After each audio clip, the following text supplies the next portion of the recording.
All right, well, welcome Team ET. We have another fantastic week. It's going so quickly. The year is almost half over. I can't believe that. But today we're blessed once again with another fantastic guest. This time we're, as you probably heard in my intro, we're traveling all the way to Switzerland, to Zurich, in fact.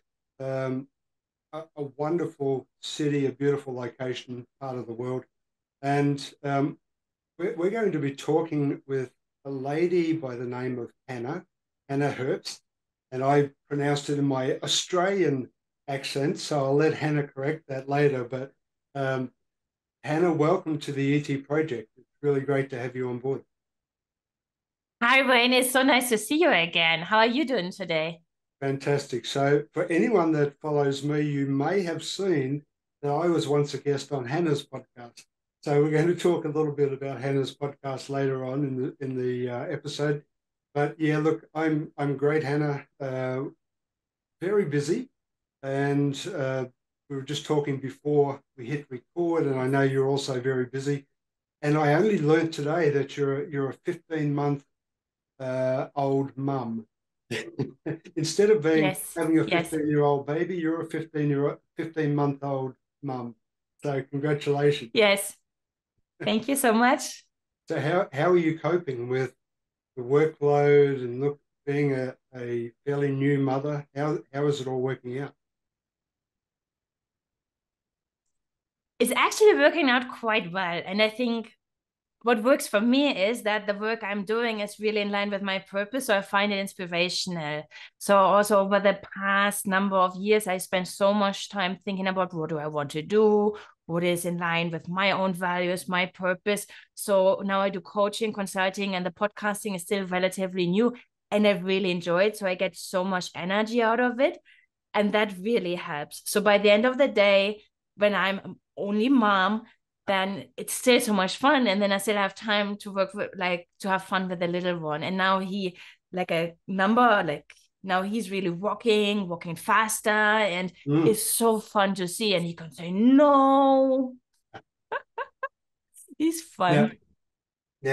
you're Swiss, so what language is your son speaking? So I'm guessing not too many words, but which language does he speak? German. And then I also make sure that he listens to English because I would like him to really pick up English as we go. Mm. And yeah, and I'm Swiss, and I also have a German passport. Ah, So I'm originally from Germany, so I'm both. oh, really? Sorry. So Yes. you're You didn't know. well, I spent a lot of my later part of my career working for a German company, and I spent a lot of time in Germany. So, and I had the opportunity to go to Zurich and travel around Switzerland. Prior to the company I worked for in Germany, I worked for a company in Switzerland. So I have a strong, and prior to that, for a company in Finland. So I have a very strong European heritage. Um, I know. And I remember you worked in nearly 90 cities. So that number is still striking. yes, yeah. I have the grey hair that is testament to that. So, what's happening in your world? Any fun facts that you'd like to share with our audience? Oh, yeah. There is no fun. Do you see my serious face here? It's terrible. Life is terrible. Yes. No, I mean, fun fact, I ordered a new bicycle and I can pick it up later today, or maybe I do it on Monday, depending on my schedule. So I'm excited for that. And then, because it's like here in, at least here in Switzerland, you can go everywhere by bicycle, and that's quite fun. So I'm excited for that. I And was, I if was, I call that fun, I was secretly hoping that you might say, in my spare time, I yodel, or in spare time, I play. What's that big long horn type oh, thing that the Highland I people? mean, in German, I think it's called the Alpenhorn, Ah, that's it. but Yeah, in English, I have no idea. yeah. I was hoping you might have some sort of pastime like that. Very good. I may say I like the creative things. So I like to paint, and I picked up sewing. That was my hobby of the Corona times. So that's why I keep my background blurred, because otherwise you will see my sewing machines. So and I like reading. So it's a bunch of different things, and sports. Sports Right. is my big hobby as well. What type of So sport? those are the things I really enjoy. I go running. So that's probably running is my number one. Mm. I try to go swimming once a week because I think swimming laps is just super healthy. And I find it really meditational, like much more meditational than running. Because when I swim, I cannot drift like with my thoughts. I really stay in the pool. And when I go running, I can be anywhere and everywhere. Right. And I used to do also more yoga. Right now, not as much, but eventually I will pick it up again. So those are my sports. And I need it. Otherwise, I have too much energy. And it sounds like cycling is about to be added to the list. Yeah, but it's like so I also have a bicycle now because it's just crap now. But I'm really usually just using it to get from A to B. Right. So that's why I see it more as a functional thing instead of taking the tram or the train locally. So I can do everything with that. I have how do you call those, like attachments that you add to your bicycle so that the little one can also ride with you. So I will Oh, be okay. So yes. you're really going to fulfill that stereotypical mum image that I have of women in Germany riding on the bike with the child on the back. Pretty much, pretty much. Very good. Very good. So anything in your world that's really got you excited at the moment, apart from your young son and your activities? It's actually the podcast, because I Mm. started the podcast. It's called Reaching Your Goals in January this year. And so I got what I really enjoy about it is getting to know other people. And partially it's very randomly. It's like that's how I met you. And you Yes. are based in China, originally from Australia, so far away.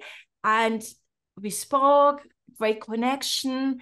And that is just something that I find so inspiring. Mm. And I'm learning so much. I mean, Right. I know we spoke about that. It's like then you have the interview, you edit it, you listen to it again, and there's so much new knowledge, and that I'm really, really excited about, Yeah. and that I I find find that very intriguing. fantastic.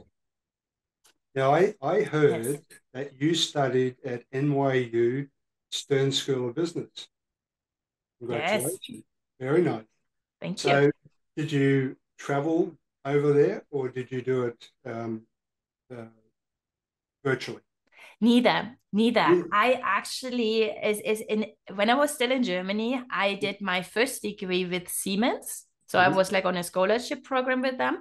And then I transferred with Siemens to the US. So I was working initially in Connecticut and then later in New Right. York. But I was always based in New York. And while I was there, I was like, I should get another degree. And NYU, they also offer the MBA program in the part-time program. So I was working full-time with Siemens. And in the evening or on weekends, I was studying and getting my MBA. So it was Mm. very busy. That was probably the busiest time in my life Right. because that was partially insane. But I loved it.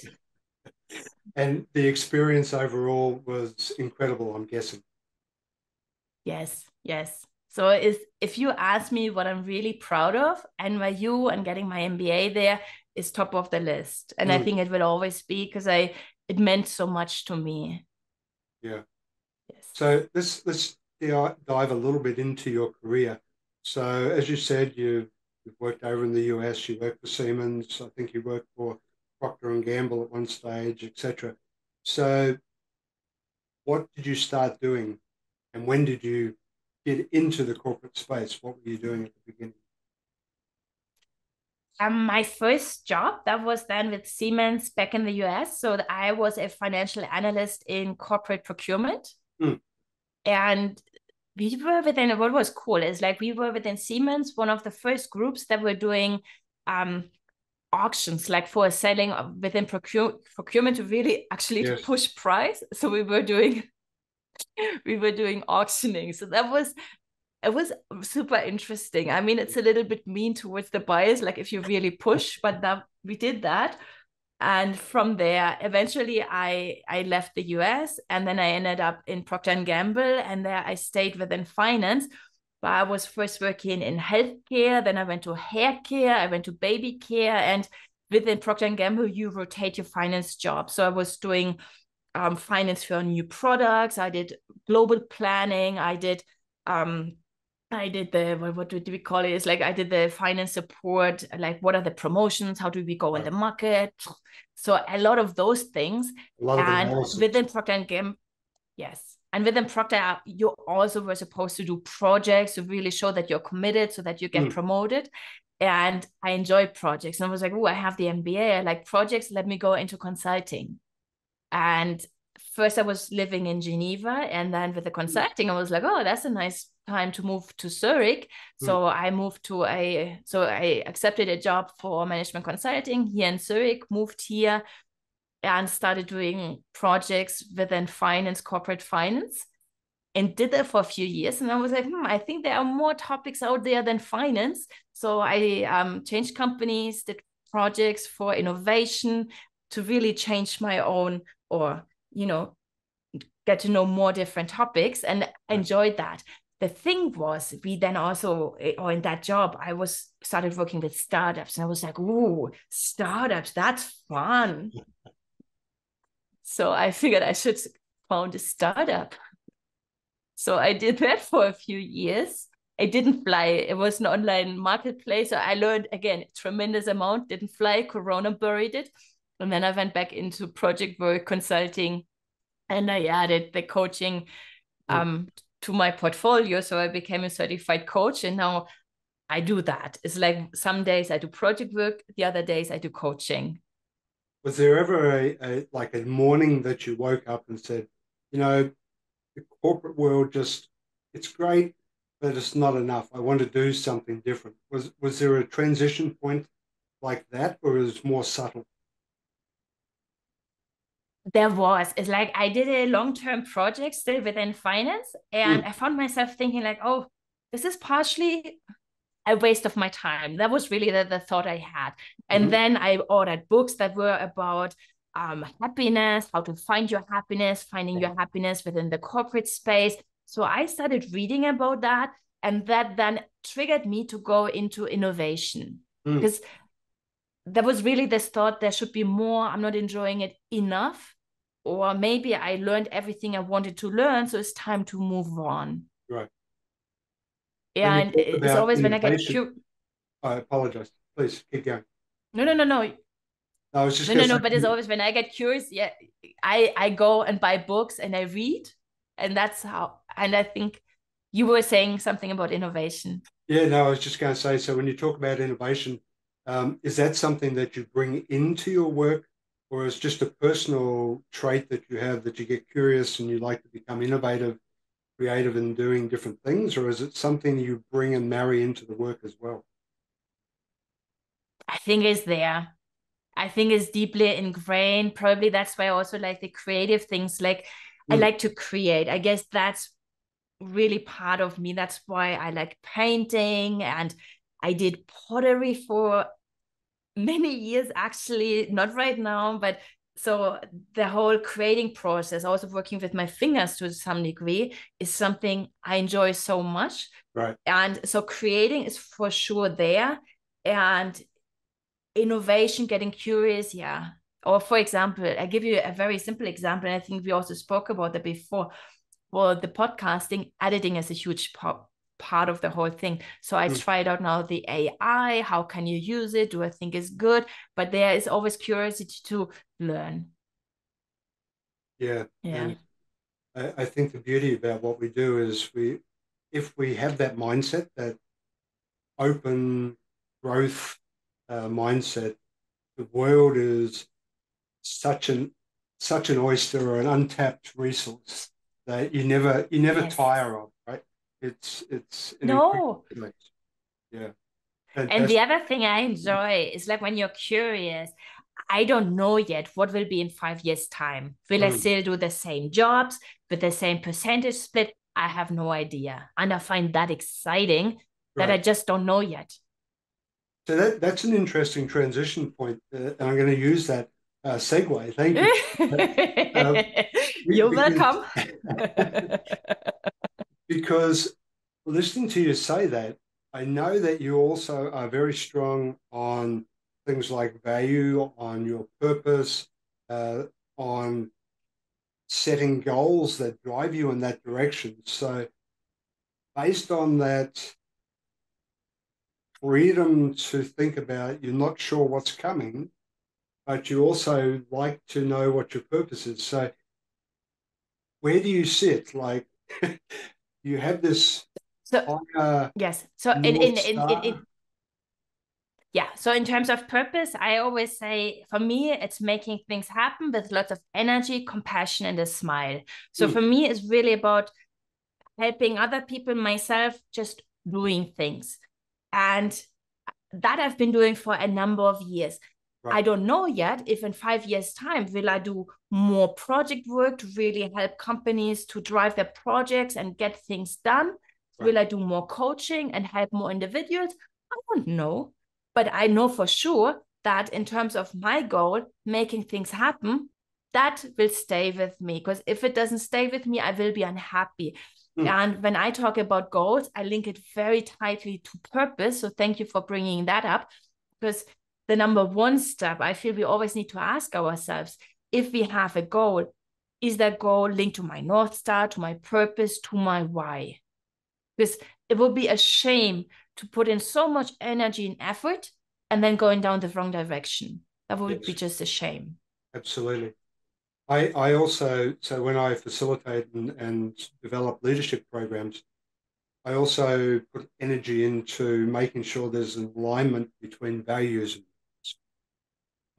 Yes. And I know you talk, I believe, on corporate values and making sure there's an alignment between what they say the value is and what the real world shows up as the Yes. values. Yes.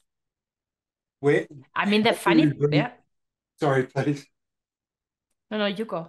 How do you bring that into, let's say, your coaching? How do you bring the value side of things into the coaching with your clients, or do you? Oh, I do. It's like when I start a new coaching relationship, there are two topics. I will bring up everything or that I want. There are two things that I start that I no. When I start a new coaching relationship, we Mm, will look into the purpose of my clients and also what are the core values. right, Because those two things are the basis for anything and everything. We need to have the purpose to make mm, sure the person is going down the right career lane.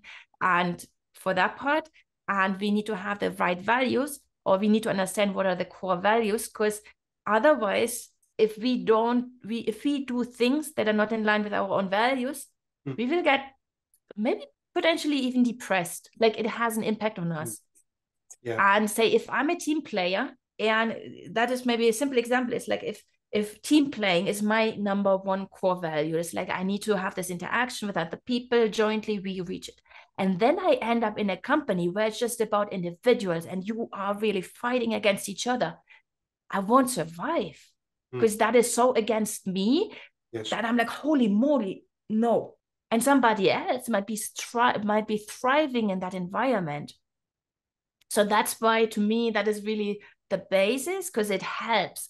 And I need to make sure that my activities are in line with my values. Because if they are, everything else is falling in line. And also, confidence is always a topic that people bring up. Like, how do I become more confident? Mm, You can use your values as your own compass to really um, drive your activities. So yeah. knowing your values, it also helps you to become more confident because if you live in your values, confidence will come and you won't question yourself. Mm, So that is the beauty about it. So it's super simple when you just put it like this, but it's also challenging. If you want, I can give you an example to really show where it's becoming challenging. please. For example, assume your number one goal or your number one value is health. And you say, my health means from now on, I work out a few times a week. I only eat healthy food. I don't drink alcohol. I don't smoke. I sleep enough. And in the beginning, family, friends, they will be like, hey, sounds really great. But then they ask you to go and eat burgers, and you're like, burgers are not for me. Yeah. They're like, let's go for a drink. You're like, I only drink water. And they're like, you're boring. You want to go home at 10. Come on, don't be like this. You can't sleep when you're dead. Eating meat once won't hurt you. So there will be pushback. And that is then the hard part to really be like, because then we know that the inner doubts, they will come up. They will be like, hey, if I follow those values, it's great, but then I'm alone because they don't like to play with me anymore. Yep. And that's when it's really becoming hard. What do you do? Mm. And that is just a relatively simple example just to show that following your values, it takes guts, it takes courage. Takes courage. And sometimes it also means that the people you spend time with might not be the best choice. Yep. Do you differentiate between personal and career values? No. I feel I'm always the same person. Mm-hmm. So I don't, no, I bring myself to whatever I do. And I think it's like if we were going to meet in person, like when you come to Switzerland, you look me up, we go for coffee, you will get this. If we end up doing, say, a coaching program together, still the same person. So it makes it easier for me. What about things such as vision? Do you focus at all on vision as part of this clustering? I mean, I know that manifestation and visioning is supposedly very powerful. If I can see where I want to go, is more likely that I actually will, because I've already gone that way. So I don't do it very regularly. Right. So that is something sometimes it's crossing my mind. Maybe I should be doing it more, doing manifestations. The visioning, I do it. So I tell you this, when I really have some spare time, I'm sitting on a train, I'm mind wandering, I close my eyes. Where do I actually want to go? What do I want to achieve? So in those moments, I really take a step back and think about that. I'm not doing it enough, but I know that it can be powerful. At least that's what I'm reading. What's your experience in that? Do you find it powerful? Yeah, I like to have all three as part of my own practice. I like to have the vision. It's different to the purpose, of course, and then make sure that my values align with those two. But I mean, I'm always driving towards purpose. That's the primary objective. That's where we're heading. Yes. But what is it we want to see when we get there, type of thing. That's the vision. So, yeah. Yes. I think it's an interesting topic. So, the goal side, you then once you have your purpose and your values, I guess, then you're really establishing the goals that are going to be driving you in that correct direction. Is that how you approach it? And then is the next thing is so now we, as you say, we know exactly what we want to achieve. We know it's in line with our purpose. So it's something that would be, say, going down the right direction. And then the first step is really the planning. How do I get there? Right. And what I like to do is like I look at the whole journey and then I break it down in smaller steps. Because I know it's like if I tell you climb up the whole mountain, you will be like, holy moly, that's very high. If you break it up in smaller etaps, it's much easier to get there. So we break it up, and I have a planning background. I'm planning by nature. So I break it up, and it's also about is like, how do I break it up? By when do I need to achieve this? Because I also want to make it measurable, because otherwise, am I on track? Am I off track? I think that is important to understand. So break it down in smaller steps, know by when you want to achieve it. And then you can ask the question, what do I need to get there? Because maybe if it's like the first etap, maybe I still need to, prepare my lunch and make it drink. So what do I need to get there? Yep. And to have all the ingredients, and then you go. And there's also one important thing about the going. Like there's this notation about from being in motion to being in action. And the first step is the hardest. But there, also coaching clients, I push them to really do the first step. There's not much you can do wrong. But when you do it, you will be incredibly proud of yourself that you dared, that you are courageous. Because the inner noise is getting loud when change is becoming a reality. So really pushing to get started, to get to the first, really is like when you look at the hike, the first 20, 30 meters higher to the first etap. Yeah. And that's where So coaching is so valuable, is my experience. So when you try and do this yes, by yourself, of course, depending on you as an individual and how driven you are, this may or may not be successful. With coaching, of course, the coach is always there beside you. The coach is supporting, guiding, encouraging. And that's really where I see a huge value coming out of coaching. How are yes. you finding this transition yourself into coaching? I know you did your coaching certification through Coactive. So again, congratulations, very nice organization. How are you Thank you. finding this transition? I love it. I love it. It's, I mean, before I used to work, or I mean, I still do project work. So there is always like with bigger teams. So, and with the coaching is this one-on-one interaction to really understand how can I support this one person? What are those topics? I find that very intriguing. Mm, And also what you were just saying, the value of coaching is also like this pushing and really understanding what is outside of the comfort zone of the particular person. So how can we make sure the person is doing the first step mm, and we are with them? Sometimes we are holding hands like very tightly, sometimes a little bit more loosely, whatever the person needs. And what I also like with the coaching, in between there's homework. So and then I ask them, oh, send me a message when you did it, like not more details, just tell me. So also putting on a little bit of pressure to really make sure people go. And when I then get a sense on the next time they tell me about it and they are so proud, they're like, hey, I dared, I was courageous. That's when I get goosebumps. And then I'm like, oh, this is fantastic. I love it. mm. Playing And I think playing I the do it for that role, feeling. right? Playing the role of the accountability partner um, is potentially very powerful, particularly as a coach. Um, as part of our programs, we always suggest that they find an accountability partner if they're not going to use their coach, because Yeah. it does add something to the whole mix. It helps keep their momentum going and their interest, engagement, etc. So, Yes. yeah, very good. I have a question about your company's name. Now, it's called Delegate. So I'm sure there's a story behind the name. Yes. I actually, yes, I told you that years ago I did a startup. So the startup, so that's where actually the name is coming from. Spoiler alert. So the startup was like an online platform to help you to delegate everyday tasks, whatever Ah, it is. Like in the US, they have a Task Rabbit, pretty much same thing here for the Swiss market.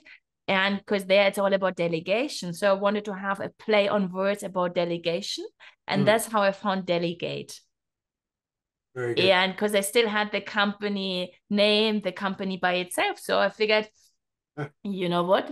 why Somehow it's not? also still fitting. Is the that's where it's Yeah, coming from. very good.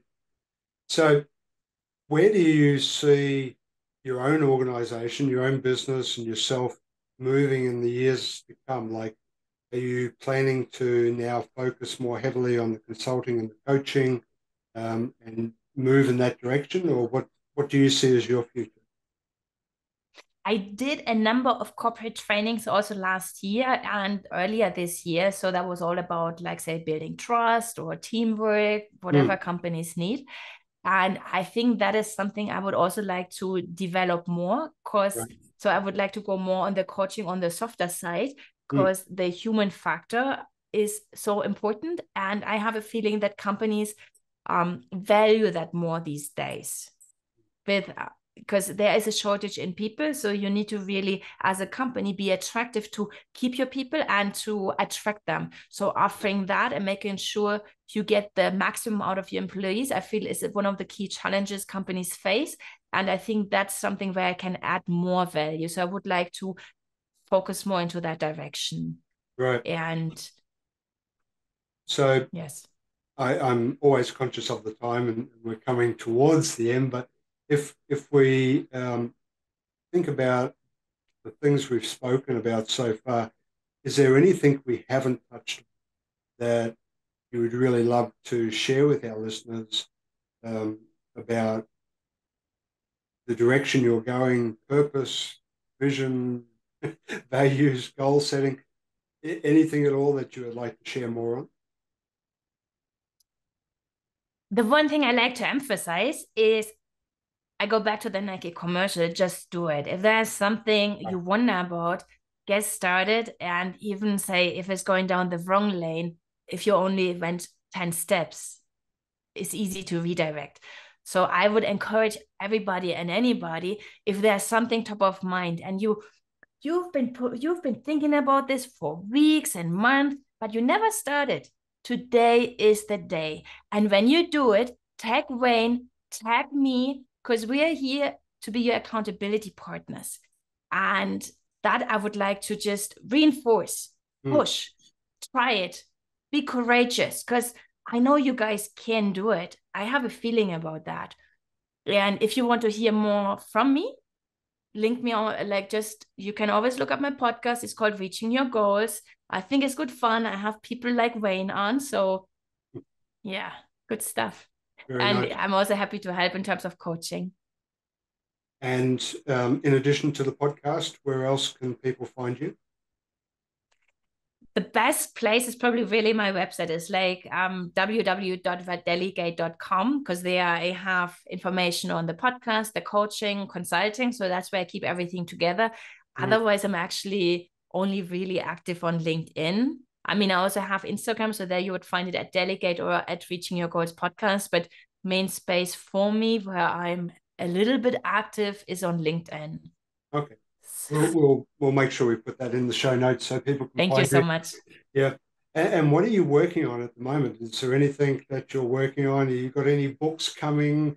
Any more extension to the family coming? What's your focus at the moment, be it business or in your private life? Yeah. I mean, focus right now is getting more of the podcast episodes out and everything edited to really not always run behind. So that is my personal goal these days, because I publish on Tuesdays and sometimes I found myself to finish up the episode on Monday. I'm like, okay, this is not the best way to do it. So now I'm right now, my goal is to get ahead of my own game. It's a case of practice, and you'll eventually find the groove as such. You'll find the process that works best, I guess. But fantastic. The thing is, I tell everybody, go ahead and do things. So I always do things. So that's why I'm really busy. Yeah. Well, Hanna, it's always great to connect, and I really look forward to watching and following your journey as you become more entrenched in the podcast world and you become more entrenched in coaching and consulting. So I think you're on a really important journey, but also a very exciting one. I look forward to watching how that all pans out. And I really encourage our listeners to connect with you and see what you can do for them, because you definitely have a lot to offer. So thank you for being so much, Wayne. Yeah, my pleasure. And thank you for being on the ET project. It's been great having you as a guest. And thank you so much for inviting me. That was really so much fun. I really, really appreciate it. And I'm also curious to see how your show and everything will develop. So good luck to you, and we will stay in touch. Yeah, thank you. So what are you waiting for? Hit the subscribe button below and click on the bell icon so I can pop up in your feed occasionally with a great tip for your ultimate growth.